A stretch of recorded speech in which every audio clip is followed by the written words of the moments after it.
Nggak sampai setahun deh waktu itu. Terus saya pindah ke grupnya Danamon, dulu Panca Building namanya. Juga nggak sampai setahun, alhamdulillah kita langsung diterima di Waskita Karya.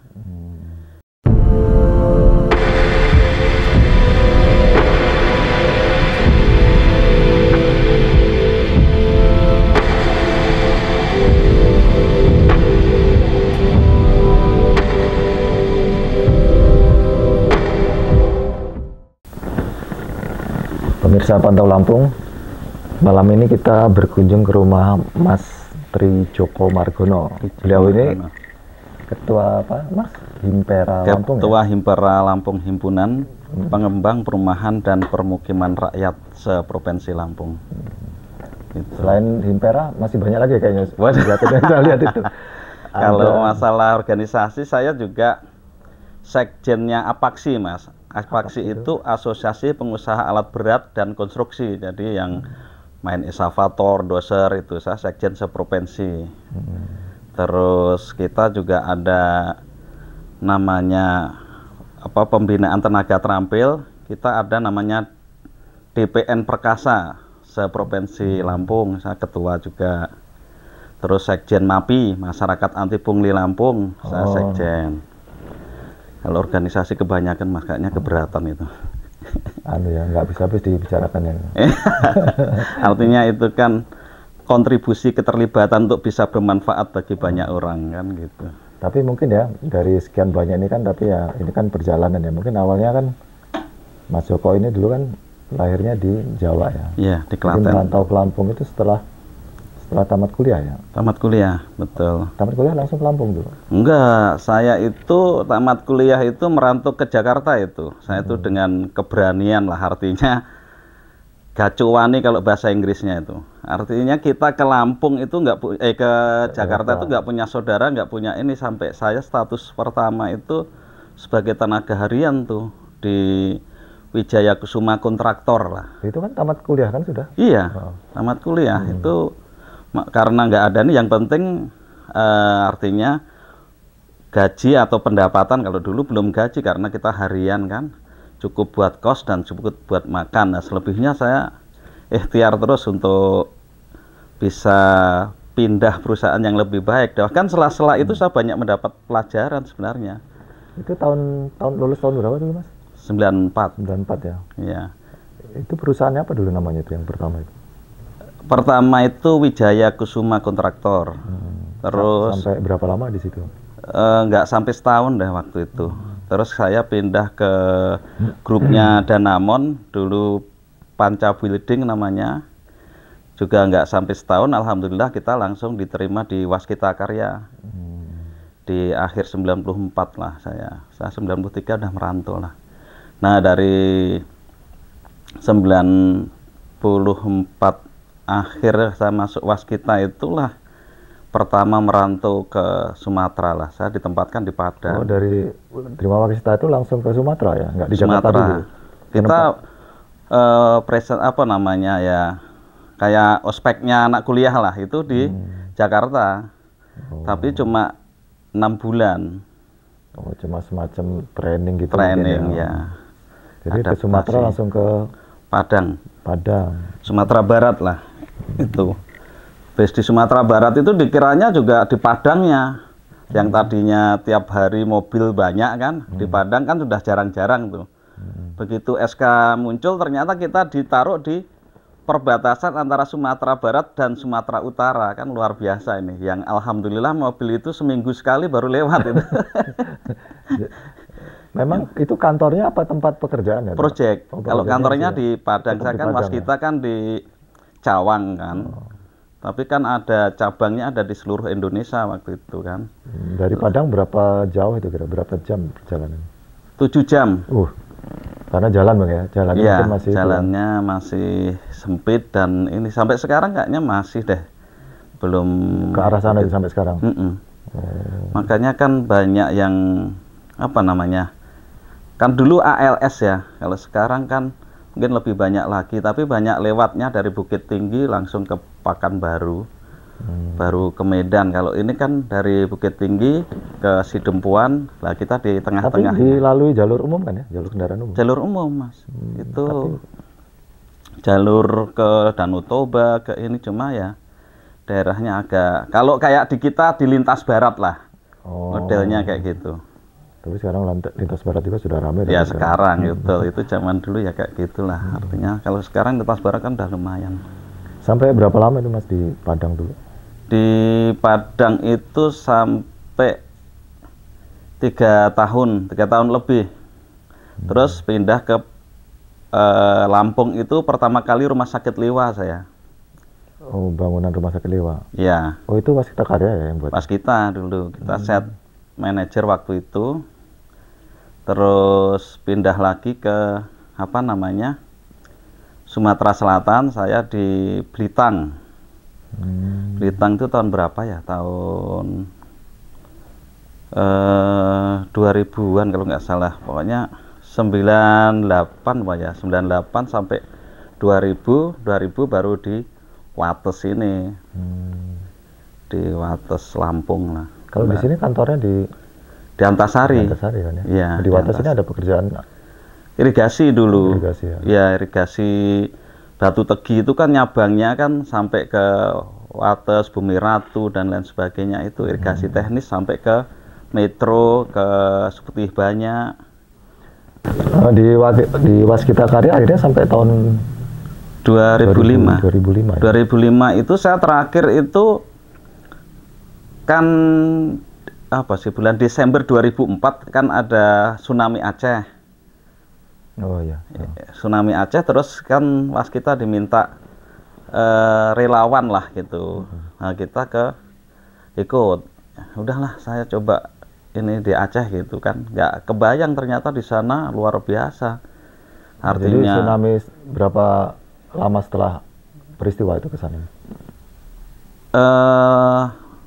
Berapa ya, nggak sampai sebulan lah, nggak sampai sebulan tsunami, kita kan tanggap darurat pertama. Belum pemulihan tuh, tanggap darurat itu mengembalikan infrastruktur dan ngecampkan atau masukkan bedeng para pengungsi ke bedeng yang layak, itu kan lah tugas kita itu tahun 2005 Januari sampai bulan apa lupa saya. Nginep di bedeng-bedeng sana itu sampai berapa bulan di sana? Kalau kita kan apa namanya, office-nya kan ada di, kebetulan kan itu masuk Melabuh. Melabuh itu Aceh Utara apa ya. Nah, itu kan masuk Melabuh itu kita di kota Madianya istilahnya. Tapi kan yang berdampak itu kan di daerah-daerah yang lebih ini kita ininya. Jadi kita ngeposnya di Melabuh itu, jadi masih transport lagi untuk ini. Oh, masih agak jauh juga ya dari lokasi ya? Ya kadang-kadang tidur di lokasi, tapi kadang-kadang aja kan. Sampai berapa lama itu Mas di situ? Ya lumayan sih, 6 bulan lebih lah. 6 bulan? Iya, 6 bulan Baru lebih. balik lagi ke Lampung? Habis itu ada peristiwa lah, apa namanya itu, lupa saya.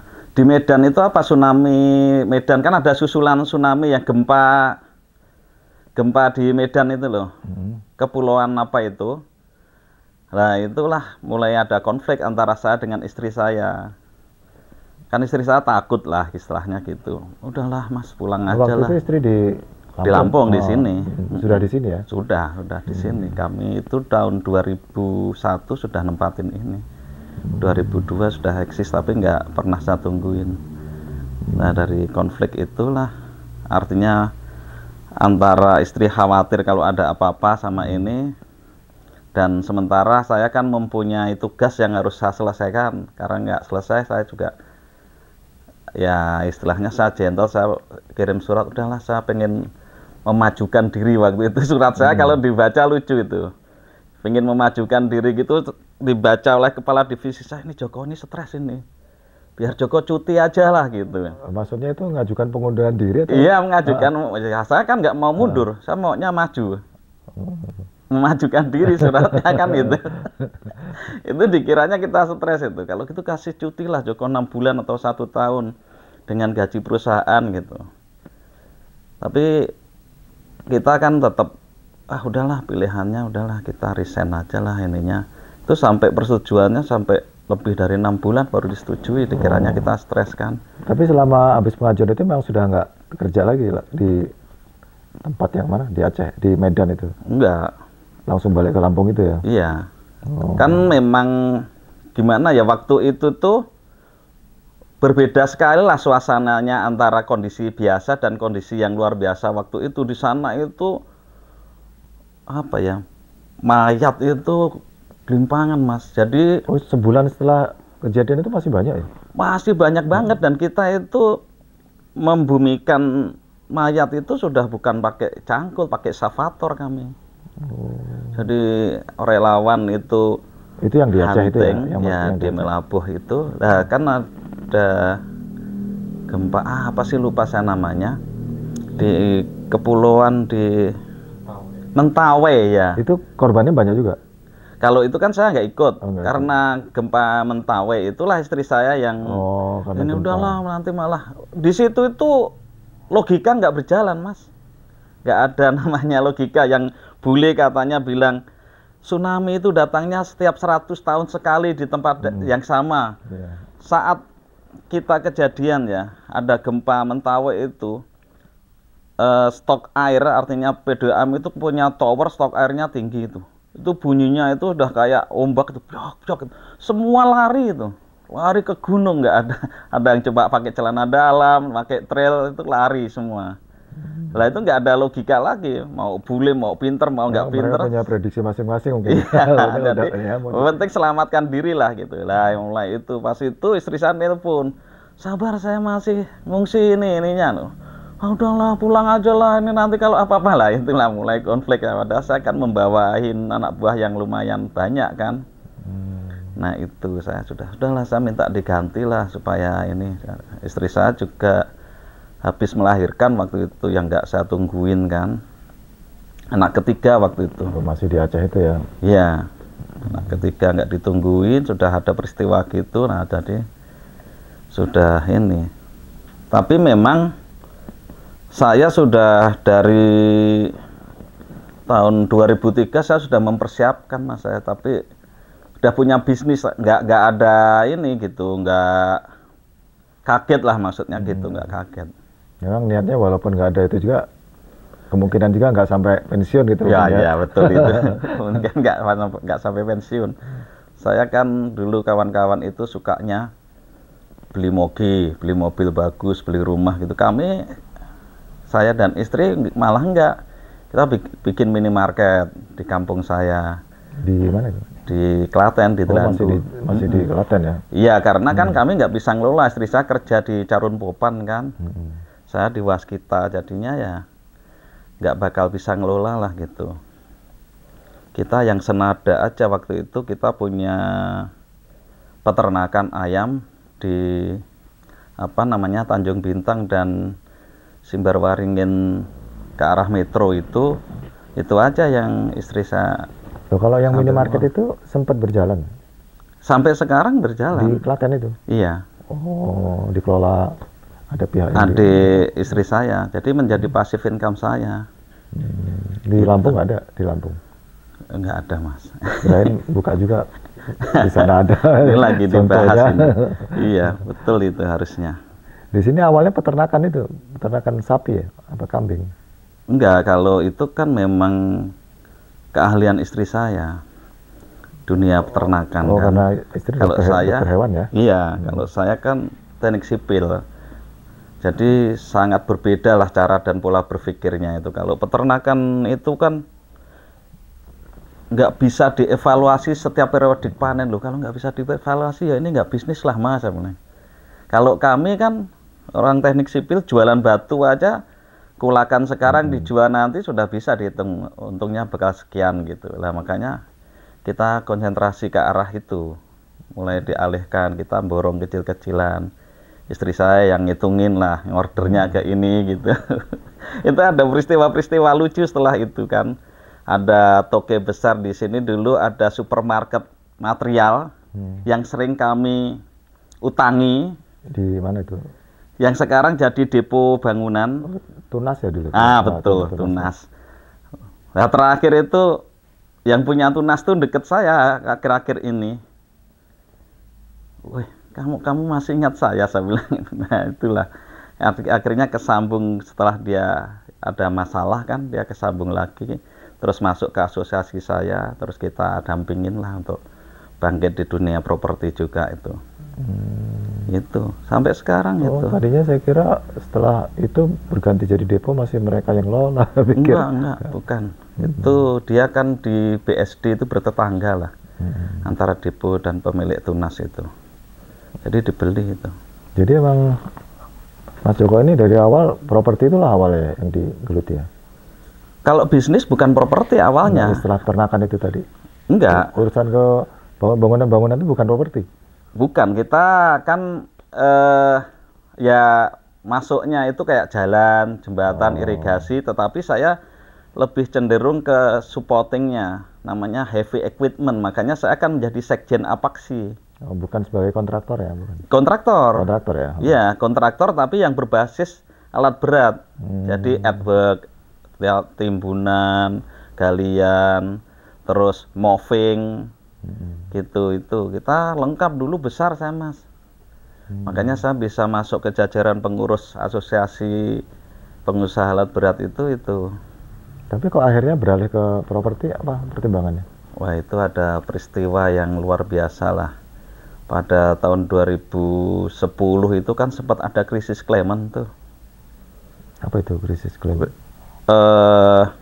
Artinya penurunan demand terhadap bahan bakar yang kita ekspor dan lain sebagainya, termasuk penurunan nilai rupiah. Tahun 2010 kan kejadian lagi krisis tuh. Ekonomi ya? Iya, krisis ekonomi dulu kan ada kasus Clement kalau nggak salah dulu, perbankan itu adanya di Amerika tapi ngefeknya ke kita. Makanya 2023 ini juga harus diwaspadai lah. Kalau yang dulu sampai seberapa besar efek itu? Kalau bagi saya pribadi sih luar biasa besar karena saya collab-nya tahun 2010 itu. Saya kan unit itu mungkin adalah kalau 60 unit excavator, dozer, grader itu habis. Kami nggak bisa membayar, terus bahkan ada tim ini justru yang panen Mariono dulu. Saya jual mobil pagi, tanya aja, siang itu duit habis. Jual mobil siang, sore habis. Itu untuk mensupport proyek-proyek saya kan ada proyek di Kalimantan Timur dulu, tapi sekarang masuk Kalimantan Utara kan, Tarakan. Nah itu biayanya besar, tapi feedbacknya artinya pembayarannya itu susahnya minta ampun dan bahkan tidak dibayar. Terus ada di beberapa yang di Lampung, bahkan sama salah satu BUMN di Lampung dengan proyek yang di Bengkulu pun kami sempat bermasalah dengan pembayaran. Akhirnya kita nggak kebangkit. Pembayaran itu bukan dari pemerintah tapi ya? Bukan, kami kan bergeraknya banyak ke forestry, banyak ke pembukaan lahan lah. Misalnya replanting, misalnya membuka hutan, membuat terasiring, itu ditanam sawit. Itu sampai kondisi seperti itu sampai tahun berapa itu Mas? Tahun 2 tahun ya? Sampai 3 tahun lah. 3 tahunan ya? Habis-habisan 3 tahun sampai kita nggak punya resep untuk bisa menyelesaikan permasalahan. Akhirnya ya itu tadi ada kata-kata udahlah ikhlas saja sih. Akhirnya saya malah ngurus pesantren, saya bikin pesantren lah di Sukabumi sini. Waktu tahun itu 2000? Ya selang waktu itu karena nggak ada jalan keluar, udahlah. Dulunya kita nggak punya apa-apa, sekarang nggak punya apa-apa ya sudah kita jalanin aja. Malah sudah. Buka pondok ya? Ya buka pondok pun nggak dengan modal besar itu nggak, udahlah kita jalan aja. Di mana itu Mas pondoknya? Di Sukabumi dan flyover Antasari itu di pintu gerbang kedua. Ada perumahan Antasari Permai, belok kanan. Belok kanan tembus Sukabumi Indah. Ya nggak tembus Sukabumi Indah, mentok itu udah pondok pesantren kita itu, pondok pesantren Anugerah. Masih sampai sekarang? Masih. Kita yang ngelola orang tua angkat saya, Kiai Haji Samsir Nasution itu. Itu masih sampai sekarang itu untuk yatim piatu juga nggak bayar itu. Di situ. Untuk duafa kita sekolah kan pulangnya mondok atau asrama di situ. Tapi setelah kondisi apa tadi yang timbung sampai 3 tahun itu mulai bangkit itu karena apa lagi tuh? Bisa Nah, mulai itu tadi. naik lagi. Nah, kalau spiritualnya itulah karena keikhlasan tadi ya. Kalau saya bilang, saya itu sempat punya gaya hidup yang kalau bahasa Jawanya berani tek-tekan. Tek-tek itu habis. Bisa-bisa. Habis isi dompet gitu. Ketemu ini habis isi dompet, sedekahin. Ada duit habis isi dompet gitu. Waktu itu mungkin ya. Supaya kosongnya banyak biar ngisi lagi. Nah, mungkin gitu. Artinya, tapi saya ada prinsip juga sama. Tidak berharap kembalinya itu tadi. Saya pernah ngerasain kayak gini loh, gimana susahnya. Bahkan ada suatu peristiwa yang membangkitkan saya itu, anak saya nomor 3 itu minta sate, bayangkan aja. Saya yang juragan doser, yang merantau dari Jawa ke sini, artinya juga punya kehidupan mapan, sampai untuk membelikan sate anak saya yang nomor 3 itu nggak bisa. Lebih nangis lagi, istri saya itu bakarin tempe buat anak saya, bayangkan itu. Itu peristiwa yang menggugah saya. Ngapain saya harus kalah sama bank? Ngapain saya harus kalah dengan kondisi ini? Akhirnya semua saya lawan. Lawan itu artinya ya teknis dan pendekatan ya. Jadi kayak bank, bermasalah dengan bank kita dekatin. Kita cari solusi. Yang tadinya banyak kolektor yang ngamuk-ngamuk di sini, dan alhamdulillah semua itu ada pertolongan Tuhan. Utang saya yang tadinya puluhan miliar ternyata bisa disempitkan menjadi ratusan juta doang. Bahkan saya punya hutang pajak yang sangat tinggi, miliaran lah. Itu kok delalah kersane Gusti Allah ya gitu. Artinya keajaiban yang datang tanpa dihitung itu. Ada amnesty tax. Oh iya, benar. Kan saya cuma bayar 39 juta aja. Allah, luar biasa banget. Yang harusnya sampai 4 miliar. 4 miliar jadi 300-an. Iya, peristiwa ini terjadi karena saya sudah mengeluarkan invoice, mengeluarkan faktur, pihak sana belum membayar, tidak membayar gitu. Ternyata sudah membukukan. Wong dia nggak bayar, jadi dia dapat 2 dari saya. Hasil kerja saya nggak dibayar, pajak saya diduitkan. Kan PPN bisa diduitkan dengan restitusi maupun dengan aduan, diadu antar PPN. Itu sampai segitunya. Tapi kalau itu properti sudah mulai itu? Belum juga?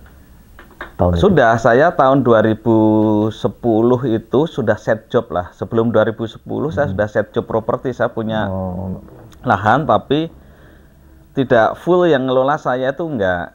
Jadi di situ istri saya yang ngawasin karena dia stay di sini. Kalau saya kan lari-lari kan, ada proyek di Jambi, ada proyek di Kalimantan Timur, ada di Palembang. Nah, saya sudah mulai properti, ada orang yang saya tunjuk, bahkan yang sekarang dia jadi developer juga. Untuk ngawasin itu, untuk ngelola itu. Ya dulu kalau properti itu dibandingkan alat berat jauh, Mas. Cash flow-nya tuh luar biasa kalau alat berat itu. Hitung-hitungannya nggak sulit-sulit banget. Itu dari sewaan gitu ya salah satunya ya? Hasil kerja kalau kita. Bukan. Misalnya land clearing itu kan babat hutan tuh.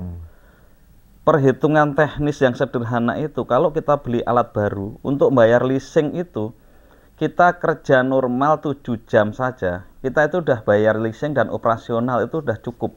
Untuk sebulan? Ya, per bulan. Per bulan, dengan kerja 7 hari? 7 jam. Oh, 7 jam. 7 jam, 25 hari. Cukup untuk kewajiban 1 bulan itu? Iya, enggak, maksudnya ya 30 hari kalinya. Iya. Kalinya 25 hari. Maksudnya itu. Jadi kalau kita mau cari untung itu kan tinggal kelipatannya. Oh iya. Jadi kami kerja hampir 18 jam. Saya punya kontrak itu. Tapi waktu kondisi pulih kan harusnya yang seperti itu nggak dimulai lagi, ekskavator lagi gitu kan? Kondisinya sudah sangat berbeda kan. Satu, trauma. Karena kita ternyata seperti pemain lenong gitu. Oh, trauma itu besar juga pengaruhnya. Wah iya pasti. Kan kita kerja pandai. Ternyata kalau bayarannya tidak pandai juga mengikuti kerja kita kan percuma juga. Nah, akhirnya kan kayak pemain lenong kan. Kalau bahasanya ada tanggapan, kita datang gitu. Nah, kita rubah pola pikirnya, makanya kita rubah. Kita harus menjadi orang yang nanggap. Maksudnya kita datangkan kontraktor untuk support kita. Berarti kita harus menjadi owner dari sebuah project, owner dari sebuah pabrik, owner dari sebuah usaha kan gitu. Jadi orang datang sebagai kontraktor. Kalau kami tadinya, kami datang sebagai kontraktor. Sekarang orang yang datang kepada saya sebagai kontraktor. Saya sebagai owner ternyata lebih nyaman dan lebih nikmat dan lebih safe yang jelas. Itu karena kan aset kita itu satu tidak berkurang.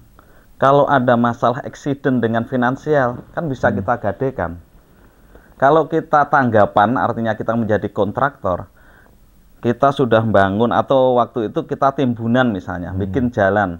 Kalau sudah dibayar, nggak dibayar, kan nggak mungkin timbunannya kita bawa pulang, udahlah bawa pulang lagi lah, kan nggak mungkin. Tapi kalau main di properti, main di kebun, kita nggak punya duit, kita gadekan dulu lah yang 1 hektar, kita gadekan dulu lah yang 5 rumah untuk cash flow. Ternyata lebih safe dan lebih nyaman main itu. Jadi kalau macet bisa pindah ke betul. Jadi nggak bisa kayak jalan ya, nggak bisa dibawa lagi. Kalau ini bisa beralih-alih kan gitu. Iya, kita bisa. Dan ternyata menjadi owner sebuah project itu lebih mudah memanagenya. Artinya kan kita meng-hire beberapa institusi, artinya beberapa stakeholder kita pekerjakan, kita kan tinggal ngatur saja. Yang kita kerjakan itu cuma hubungan aja sama bank baik-baik. Sudah liquid semua itu. Kalau sekarang perumahan apa aja Mas yang lagi dibangun sekarang? Kalau kita sekarang itu yang perumahan subsidi itu ada 3 itu.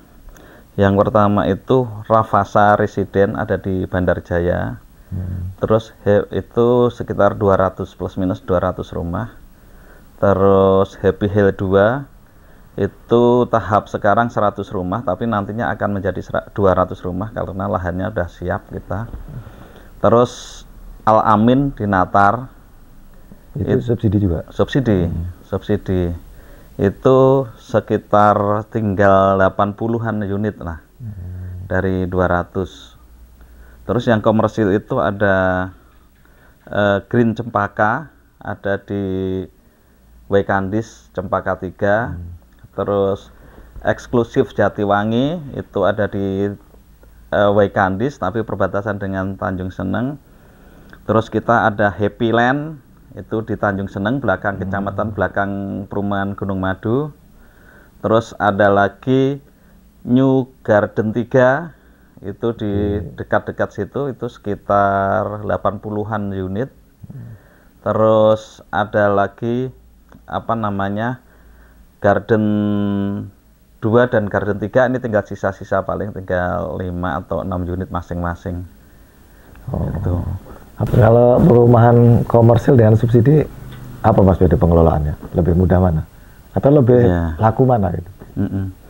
Kalau mudah itu lebih mudah komersil, karena komersil itu tidak tersangkut dengan kebijakan finansialnya pemerintah. Pokoknya kita sendiri ya, full kita full, kita sendiri, kita mau bikin harga berapa, mau gaya rumah bagaimana, terus penjualannya sama siapa, itu udah bebas lah artinya gitu. Yang penting guidance tentang perumahan dipenuhi, artinya punya IMB atau PBG kalau sekarang, sertifikatnya sudah ready, perizinannya lengkap, udah jalan.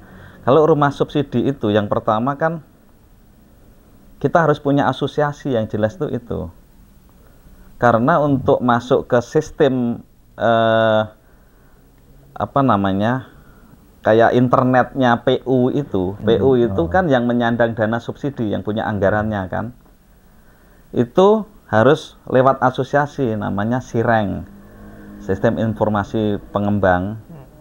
Itu harus masuk ke situ. Terus yang kedua, harga itu tidak suka-suka kita. Ada aturannya. Ada aturannya. Terus syarat itu juga ada aturannya.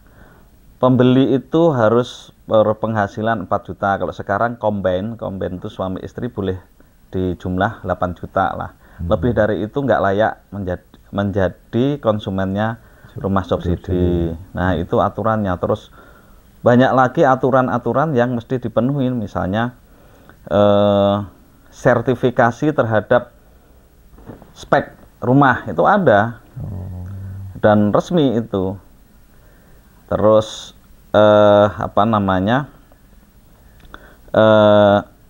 masalah luasan tanah dan luasan bangunan itu ada syaratnya dengan harga yang tetap. Harga sekarang kan 150-500. Dan kalau yang trennya kalau aturannya sih sebenarnya perumahan itu minimalnya 2 kamar dengan luas bangunan itu 28 kalau nggak salah, luas tanahnya 60. Tapi ini nggak favorit untuk di Lampung. Yang di Lampung itu standar favoritnya adalah 36, luas bangunannya 72, luas tanahnya. Itu syarat-syarat ini juga menjadi kaidah untuk masuk ke perumahan subsidi, dan itu ada sistemnya, ada komputerisasinya dan dimonitor oleh tim. Kalau dulu itu di PU PR, sekarang tidak, sekarang dilimpahkan ke BP Tapra namanya. BP Tapra. Iya, itu tim pengendalinya lah istilah. Kalau waktu COVID kemarin apa pengaruhnya ke pengembang perumahan? Kalau COVID itu hampir komersil hampir habis lah ya, paling tinggal 10% lah, 20% itu udah luar biasa sisa market itu. Terus subsidi itu masihlah jalan di 60% lah. Karena efek dari satu user, konsumen itu kan habis, Mas. Kan tadinya pabrik-pabrik itu eksis, otomatis kan setiap pegawainya bisa berkredit, ber-KPR untuk membeli rumah. Begitu pabriknya nggak ada, hilang kan konsumennya. Tapi yang sudah terlanjur ngambil kan harus nyicil kan itu. Oh iya, juga itu yang kasus terus ya. Tetap ya. Tetap harus nyicil, dia harus nyicil. Tapi kan ada relaksasi sebenarnya. Dia bisa mengajukan relaksasi. Terus kalau terhadap user lagi itu efeknya, perbankan kan mulai hati-hati terhadap calon konsumen. Jadi diklasifikasikan lagi sama, kalau pegawai TNI, Polri itu karpet merah.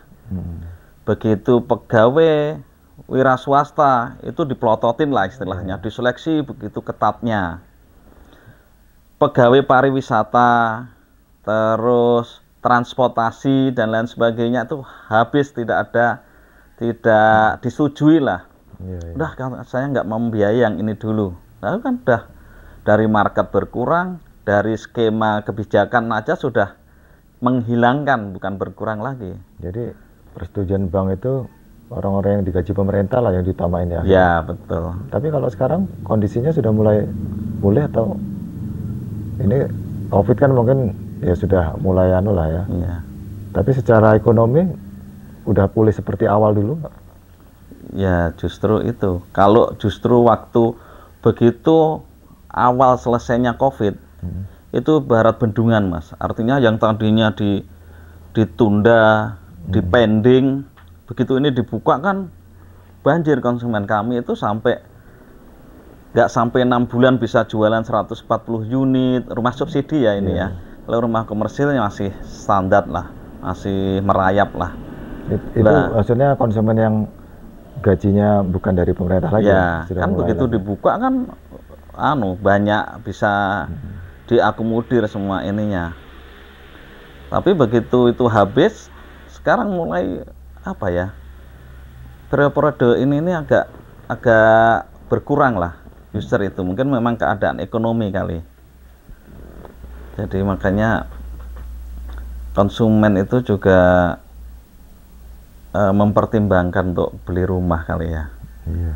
Lebih mengutamakan untuk ini, apalagi dengan kebijakan kenaikan BBM.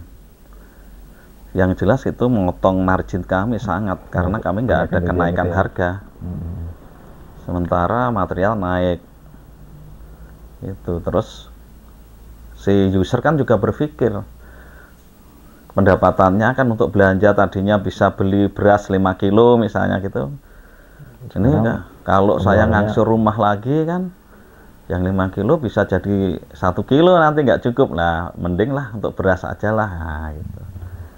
Kalau sekarang masih ada rencana apa lagi, Mas? Setelah properti mungkin masih ada apa? Ya Cita-citanya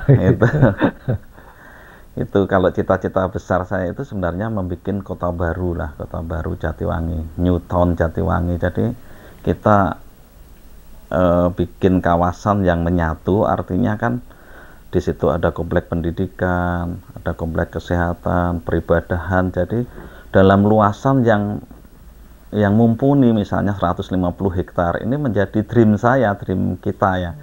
Kalau dalam bisnis lah istilahnya. Tapi kalau di pengabdian kita juga mencobalah kita, yang saya cerita, saya mendirikan sertifikasi entrepreneur Lampung atau yang mondok namanya Santri Entrepreneur Lampung. Keprihatinan terhadap bahasanya produk pendidikan kita itu kan, mohon maaf ini, lulusan itu siap menjadi pekerja kan, siap menjadi pegawai. Nggak pernah lulusan universitas itu siap menjadi wira swasta gitu. Mempersiapkan orang siap menjadi pengusaha. Lah kita yang nyambut lah merintis itu, walaupun dalam proses bahasanya mentoring lah ya, pendampingan dan edukasi non ijazah. Kami mengeluarkan sertifikat aja, tetapi yang kami nyatakan berhasil adalah yang sudah memulai bisnis apapun.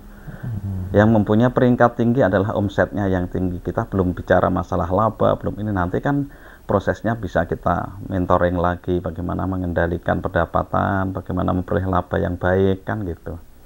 Itu ini kita sudah mulai, bahkan dengan terlibatnya almarhum Komar, Ustadz Ari Wibowo, Ustadz Romli Latif, itu terlibat, itu kan mengawinkan dua edukasi, yang pertama akhlak dan nilai bisnis.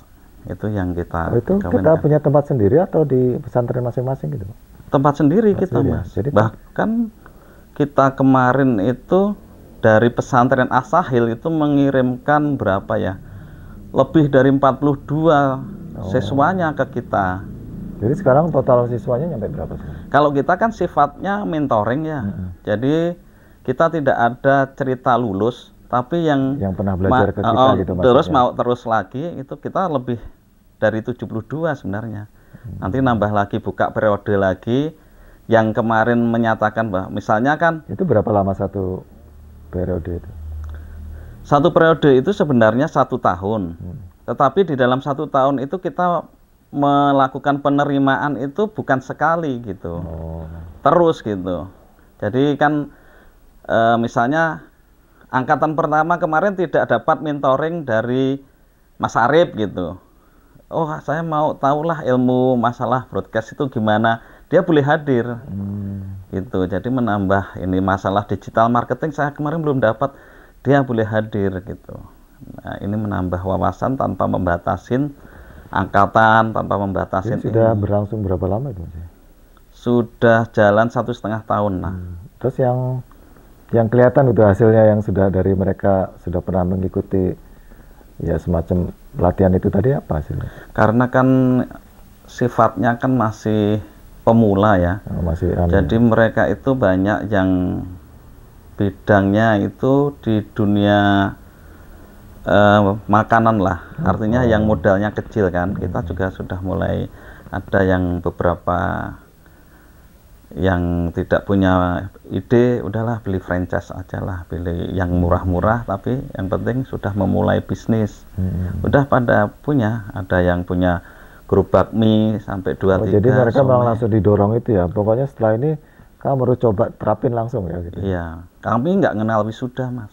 Kenalnya wis sudah. Wis sudah. Kalau wis ya sudah, wis jadi pengusaha gitu, bukan Iya. wis sudah Mas.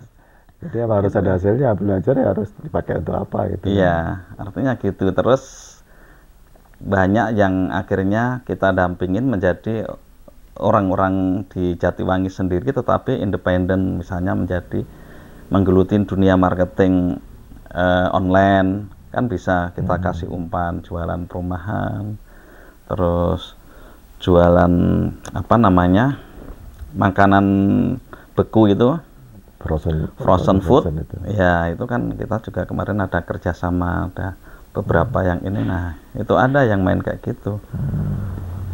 Bahkan ada yang cuma apa namanya, memainkan peran produknya punya orang, dia cuma memulai sedikit gitu. Ada juga ini produk orang, misalnya unggulannya ini diambil. Iya, banyak juga yang memang yang keripik contohnya ya, beli keripik grosiran kan. Ada yang apa itu pekerjaan cuma ngemas, kasih tempel, betul, jualan. Itu banyak saya dengar. tetapi dengan model, Sesuai, dengan rasa dia yang nentukan. Iya, QC-nya dia lah ya. Betul, maklun, silahkan yang produk bukan dia, silahkan. Udah banyak. Ada contoh-contoh, kalau kita tadi ada planning, ada contoh kopi Asahil. Asahil udah bikin kopi, udah ini.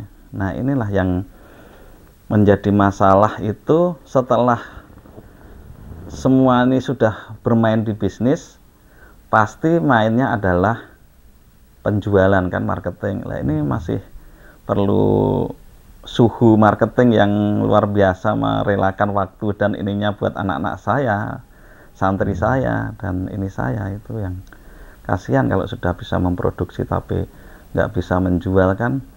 Jadi ilmu marketing ini juga apa namanya, memegang kunci dalam dunia bisnis lah.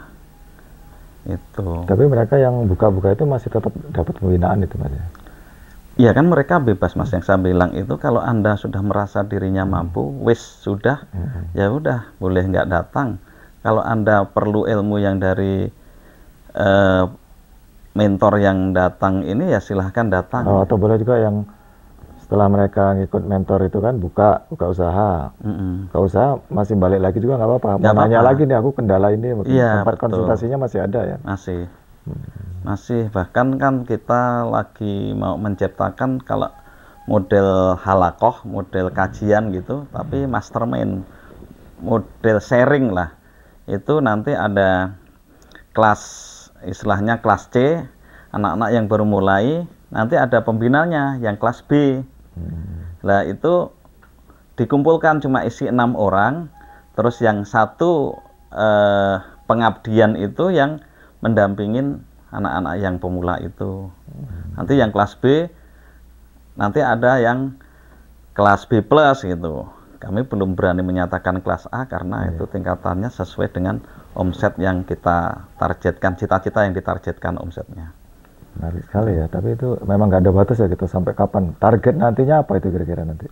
Ya menciptakan pengusaha sebanyak-banyaknya Mas. Atau sekolah formal gitu nggak? Bakal ada sekolah kalau formal? Kita membatasi sekolah formal kan kita pasti harus nanti ada klasifikasi lah ya. Artinya kalau sekolah formal kan izinnya kan terus rumit ya. Garis-garis besar pengajaran kita harus sesuai. Kalau ini kan inovasi kita cenderung ke praktek. Praktisi yang kita undang untuk sharing, dan alhamdulillah kan ternyata banyak. Zaman dulu kan orang nularkan ilmunya itu kan pelit Mas. Wah, ini rahasia ini. Sekarang ternyata banyak orang-orang kita sendiri yang sudah sukses, yang rela untuk mengabdikan ilmunya. Ternyata juga ilmunya nggak habis di ini, nggak bakal habis. Ditularkan, ternyata dia malah tambah ilmu lagi, ilmu baru lagi kan gitu, ilmu bisnisnya. Itu Mas, di tengah kesibukan gini nih, Mas Joko punya hobi apa Mas kira-kira Mas? Olahraga atau apa? Masih kalau rutin punya hobi khusus? Kalau saya tuh cuma inilah, kalau subuh itu kan keliling kampung saya. Habis subuhan tuh saya biasa keliling kampung gitu ya, menyapa ibu-ibu nyapu ini, tapi sebenarnya saya jalan kaki. Nah, pulang kalau masih ada waktu saya sepedaan. Udah itu aja. Itu sudah dari dulu? Udah lama itu, udah ini bahkan yang tadinya itu cuma saya berdua sama namanya Mbah Alek Legiman Sardi, sampai banyak, sampai 12-15 orang ikut kita ini. Yang jalan kaki itu. Iya, kadang kita ngelakuin getuk yang pagi-pagi di tempat Pak RT saya, Pak Kasut tuh, getuknya ini. Nah, sambil pagi itu sebenarnya itu kalau bahasa Jawanya mayoni. Biar laku pagi-paginya lah gitu. Karena kemarin waktu COVID itu saya banyak ngobrol sama kawan-kawan itu, rata-rata mulai sepedaan itu ya waktu musim COVID baru mulai kan. Ya kita sepedaan sih bukan karena COVID sih, dan saya nggak jauh-jauh kok. Tapi kalau saya lihat di sekitar rumah ini banyak betul bunga. Ikut kegiatan istri atau kegiatan juga? Istri itu mas. Istri semua. Istri full kalau, ya. Iya. Saya kan senengnya kan di buah-buahan. Yang hobinya itu saya sama anak saya nomor 1 itu uji coba loh. Uji coba. Di sebelah rumah ini. Coba makan apa uji coba? Uji coba tanam. Misalnya, bagaimana menanam mangga itu, misalnya dengan cepat, bukan dari bijinya, bukan dari beli. Jadi ternyata bisa dari stek. Oh iya. Mangga di stek, bukan stek itu dikupas, ditanam, ternyata bisa tumbuh. Nggak perlu cangkok ya? Nggak perlu cangkok, nggak perlu okulasi. Itu, nah itu tuh yang kita uji coba ya, walaupun namanya bukan ini ya, bukan ahlinya kan. Tapi sudah berhasil ya kalau stek nyoba mangga? Mangga sih ini dalam proses. Yang ini cangkok pepaya yang sudah berhasil.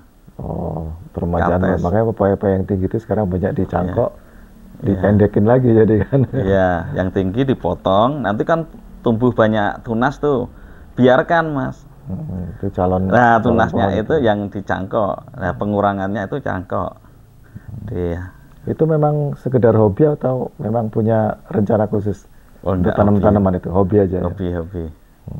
Ya untuk ngisi kegiatan aja itu.